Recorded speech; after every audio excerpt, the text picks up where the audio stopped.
Hi, I'm Mark, and welcome to the weekly Outside Views report on British politics.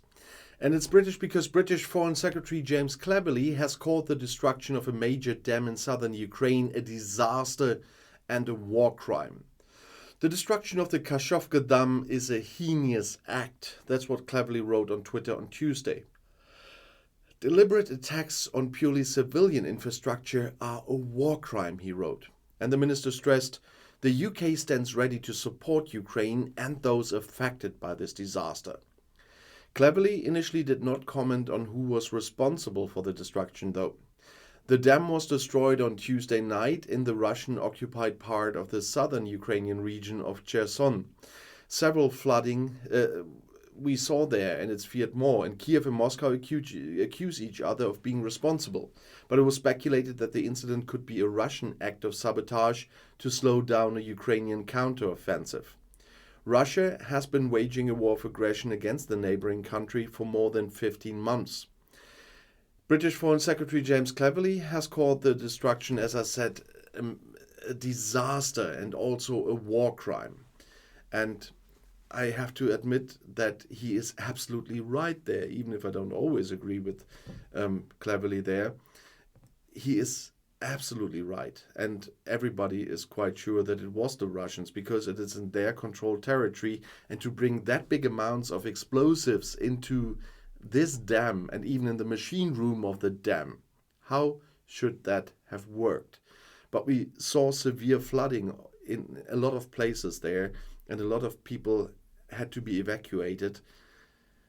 This is nothing that anyone can rectify or whatever, because this is definitely a war crime, because it definitely is against the civilian population and targeted against the civilian population, not to talk about the environmental damage. But still, an African peace initiative led by South Africa's President Cyril Ramaphosa plans to travel to Russia and Ukraine in a few days. The group of African heads of state want to talk to Russian President Vladimir Putin and Ukrainian President Volodymyr Zelensky about the conditions for a ceasefire and a lasting peace. That at least was said by the South African presidency on Tuesday.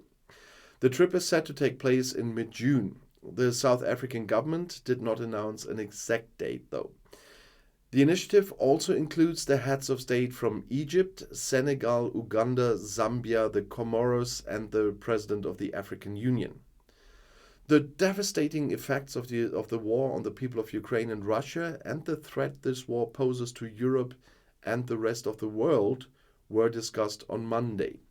According to the South African presidency, they hope to work out a roadmap to peace in talks with Moscow and Kiev.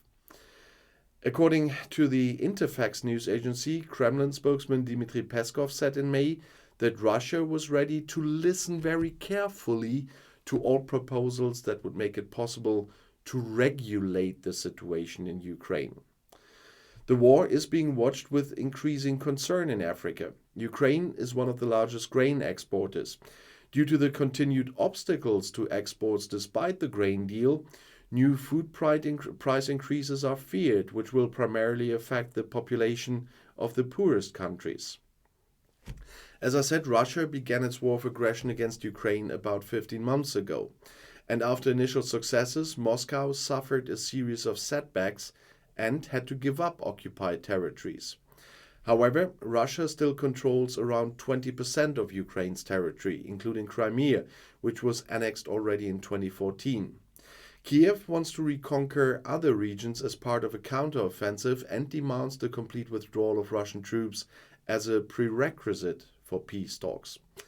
But this war, started by Russia and continued by Russia, will last much longer than this initiative from South Africa is kind of presenting.